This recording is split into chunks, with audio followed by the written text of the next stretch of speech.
Afran জুমের school থেকে আসার পর এই তো এখানে বাবু সব গাড়ি টাড়ি নামিয়ে নিয়েছে, আর এখানে আমার ছেলে বসে খেলা করতেছে। আর এই দিক দিয়ে আমি আস্তে আস্তে ঘরটার সব কিছু একবারে গুছিয়ে নিলাম।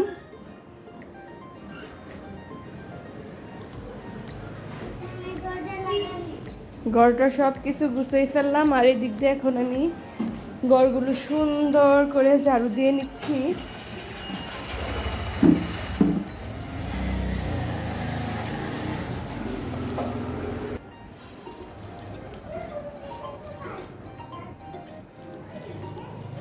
আমার ডাইনিংটা এখনো গুছানো হয় নাই, আস্তে আস্তে গুছিয়ে ফেলবো ইনশাল্লাহ।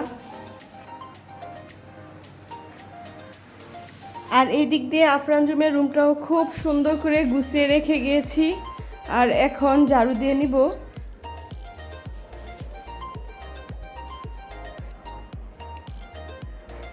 এই যে এখানে আফরান জুমের একটি মিডর আছে, মিডরটি খুব সুন্দর করে সাজাবো, এই কারণে এখনও সাজানো হয় নাই। আর মিডরের পাশে আফরান জুমকে সব কিছু রাখার জন্য একটি র্যাক দিয়ে দিয়েছি। আমি চাই আমার মেয়ের রুমটা অনেক সুন্দর করে সাজাতে, ইনশাল্লাহ আস্তে আস্তে সব কিছু হয়ে যাবে।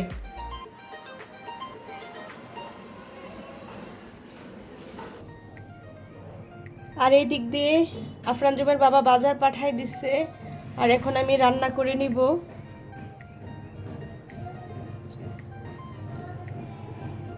এখানে চিংড়ি, কালো বেগুন, পেঁয়াজ, কাঁচামরিচ, কচুরমুখী, চাশনি পাতা বাজার পাঠাই দিছে আফরান জুমের চাচুকে দিয়ে। এই তো এই দিক দিয়ে চুলে আমি ভাত বসিয়ে দিলাম, আর এখন ভাত হয়ে যাক, ওই দিক দিয়ে আমি সবজি রেডি করে নেব। সবজি কি রান্না করব বুঝতেছি না, তাই ফ্রিজে পটল ছিল, পটল নিয়ে আসলাম। চিংড়ি মাছ দিয়ে পটল ভাজি করব, আর কালো বেগুনের ঝোল রান্না করব। ওকে, এখন আমি রেডি করে নেই। এদিক দিয়ে ফ্রিজ থেকে আমি মাছ বের করে নিলাম। আচ্ছা, এখন মাছটা আমি ভিজাই রাখি। এই মাছ দিয়ে আজকে আমি কালো বেগুনের ঝোল রান্না করব।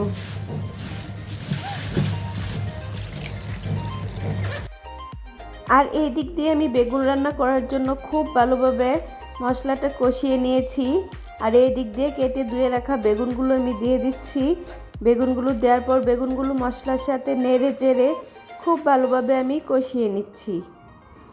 দেখুন, এই দিক দিয়ে মশলার সাথে বেগুন আমি খুব ভালোভাবে কষিয়ে নিয়েছি, আর এখন দিয়ে দিচ্ছি পরিমাণ মতো পানি। আর এই দিক দিয়ে আমার ভাত রান্নাও হয়ে গিয়েছে, আর এখন আমি ভাতের মার ফেলে নিব। আর এই দিক দিয়ে বেগুনের ঝোল রান্না করার জন্য আমি খুব ভালোভাবে মাছগুলো ভেজে নিয়েছি, আর এখন বেগুন তরকারিতে আমি মাছগুলো দিয়ে দিব।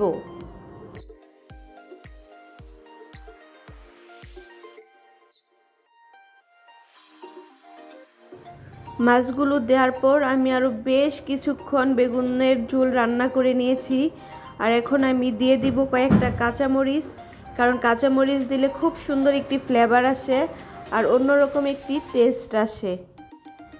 এদিক দিয়ে আমি খুব ভালোভাবে বেগুনের ঝোল রান্না করে নিয়েছি।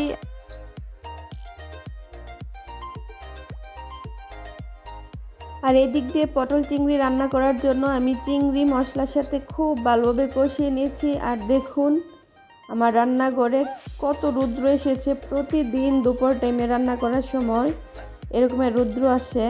আর এদিক দিয়ে আমি চিংড়ির সাথে পটলগুলো দিয়ে দিলাম, আর এখন খুব ভালোভাবে পটলগুলো নেড়ে চেড়ে কষিয়ে নিচ্ছি।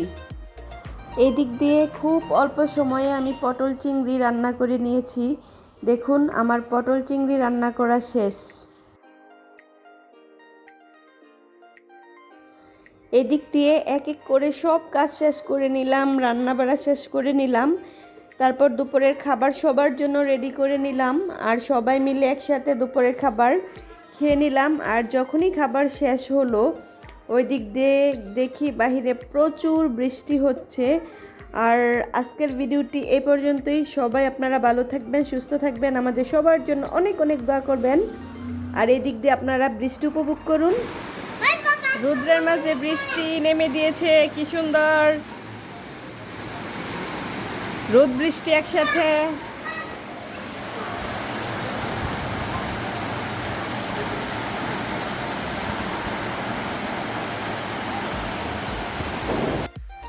আর এই বৃষ্টির রিমঝিম শব্দটাই অনেক অনেক বেশি ভালো লাগে।